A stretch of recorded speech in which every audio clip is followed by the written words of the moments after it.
Assalamualaikum warahmatullahi wabarakatuh. Selamat pagi, apa kabar pemirsa RCTP dimanapun Anda berada? Khususnya para pemirsa setia program pembelajaran jarak jauh Dinas Pendidikan Kota Cirebon yang bekerjasama dengan RCTP.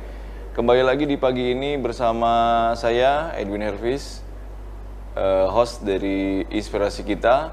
Acaranya akan menghadirkan beberapa tokoh-tokoh teladan yang dapat menginspirasi kalian, khususnya yang sedang melaksanakan PTS di rumah, siswa-siswi sekolah dasar. Akan menghadirkan tokoh-tokoh yang sangat luar biasa, memberikan inspirasi buat kalian untuk berkarya nanti di masa yang akan datang. Ngomong-ngomong masalah inspirasi, pasti kita bakal mengenal semua tokoh. Jika saya pribadi mengenal seorang Insinyur Soekarno, sosok yang karismatik, sosok yang dapat menginspirasi bahwa menjadi pemimpin yang hebat itu akan menghasilkan sebuah kemerdekaan. Pada hari ini, pada pagi ini, kita kedatangan tamu yang sangat luar biasa. Tamu yang mungkin kalau disebut multitalenta, karena saat ini beliau menjabat sebagai Badan Pengawas Pemilu Kota Cirebon. Beliau adalah Muhammad Joharudin, MPD. Selamat pagi Pak Johar, apa kabar? Alhamdulillah sehat. Nah, kita bicara masalah inspirasi ya Pak Johar ya, karena yang kita sasar ini segmennya dengan anak-anak. Intinya mungkin nanti cerita sedikit tentang pilkada, tentang pegawai juga nanti karirnya Mas Johar yang dapat menginspirasi anak-anak. Beliau juga sebelum menjadi Ketua Bawaslu Kota Cirebon, beliau juga seorang staf pengajar ya. Ya, dosen dulu sempat mengajar, jadi dosen juga. Sekarang masih hanya nonaktif gitu. Dulu masih, sekarang masih nonaktif ya. Iya. Kemudian sempat menjadi anggota pers ya di Radar Cirebon ya, berarti pewarta. Wartawan, redaktur. Redaktur juga. Nanti ini seru nih, pasti bakal ngobrol lebih jauh dengan beliau. Sedikit nih Pak Johar. Iya. Kita kan pilkada di 2020 ini akan dimulai ya. Sementara meskipun berbicara polemik, kita mungkin karena pandemi nih. Melihat kondisi pandemi COVID-19 ini kan masih terus terjadi nih. Pencegahan, menurut Bapak secara sederhana seperti apa nih? Supaya anak-anak di rumah bisa tahu. Siap. Terima kasih Mas Erwin. Assalamualaikum warahmatullahi wabarakatuh. Selamat pagi semuanya. Untuk saya lebih akrab kalau manggil walaupun anak SMA ya, teman-teman. Teman-teman? Iya, nggak apa-apa ya. SD, SMP, SMA, teman-teman ya? Biar lebih akrab gitu. Iya betul Saya panggilnya teman-teman yang sedang belajar di rumah.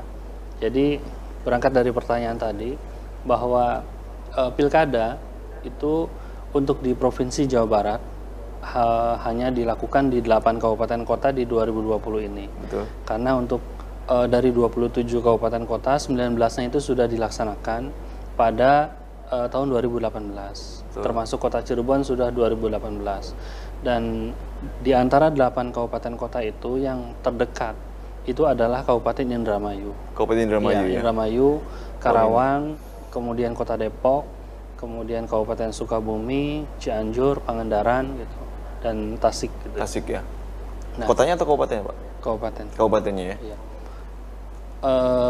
Kemudian berkaitan dengan bukan Kabupaten Tasik, Kabupaten Bandung. Kabupaten Bandung ya, Kabupaten Bandung. Jadi berkaitan dengan pencegahan pilkada sendiri, tentunya pencegahan di situasi pandemi ini, sebagaimana kita bisa lihat juga berita kemarin, ada semacam surat pernyataan bersama gitu ya. Betul. Yang dikoordinasikan oleh Pak Mendagri, di mana pada tahapan pilkada ini tidak boleh lagi ada kerumunan seperti di pilkada sebelumnya. Mungkin kalau dulu ada kampanye secara terbuka, mungkin sekarang sangat protektif gitu ya, sangat dibatasi dan tentunya harus memenuhi standar protokol kesehatan. Betul. Dia harus menjaga jarak gitu, kemudian pakai masker, kemudian sangat-sangat ketat, dan Pak Mendagri menjamin gitu ya untuk ke depan, karena tahapan pilkada ini nanti kan berakhir pada tanggal 9 Desember. Betul. 9 Desember itu pencoblosannya gitu ya. Pencoblosannya yang itu bertepatan juga dengan Hari Anti Korupsi Sedunia. Betul. Nah, tentunya spiritnya ya agar pilkada ke depan itu bisa berjalan lebih bersih gitu. Betul. Kalau melihat dengan kondisi seperti ini nih, ini pandangan Bapak sebagai Badan Pengawas Pemilu dengan rentannya masyarakat Indonesia yang saat ini angka pandemi angka positifnya terus bertambah, angka kematiannya pun terus bertambah. Menurut pandangan Bapak, apakah terus dilaksanakan atau memang seperti apa? Ya, memang banyak pihak itu mengusulkan bahkan merekomendasikan gitu ya, LSM pemilu, kemudian juga dari ormas Islam, ada dari OKP itu merekomendasikan, mengusulkan untuk penundaan gitu ya. Namun demikian, bagi jajaran kami sendiri di Bawaslu Kabupaten Kota, tentunya kami kan sebagai eksekutor ya melaksanakan. Kami tentu siap saja kalaupun kebijakan dari pemerintah, dalam hal ini kan keputusan itu harus diambil oleh pemerintah, dalam hal ini Mendagri, kemudian nanti Komisi 2 DPR RI, KPU RI dan Bawaslu RI, DKPP juga bersama-sama kalau diputuskan untuk ditunda ya tentunya bagi jajaran kami di daerah akan samina wa ta'na, nurut lah gitu ya, menjalankan itu dalam konteks ketatanegaraannya. Dan kenapa misalnya pilkada ini tetap dilaksanakan bagi teman-teman adik-adik yang di rumah, bahwa sebuah proses politik, sebuah proses tata negara itu tetap harus berjalan. Artinya ketika kepala daerah itu periodenya sudah habis, pimpinan daerah itu, maka itu kan harus ada suksesi pergantian, ada penggantinya ya. Pergantian. Betul. Dan memang ada klausul solusi misalnya ditunda ketika kepala daerah itu habis, itu ada PLT mungkin. Kebijakannya seperti itu. Namun di sini tentunya dengan berbagai pertimbangan bahwa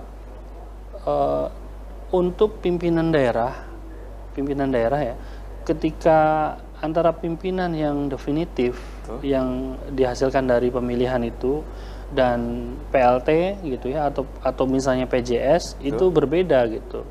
Nah, artinya di sini barangkali ada pilihan-pilihan dalam pengambilan keputusan yang mana menjadi prioritas dan tentunya semua ada risikonya gitu.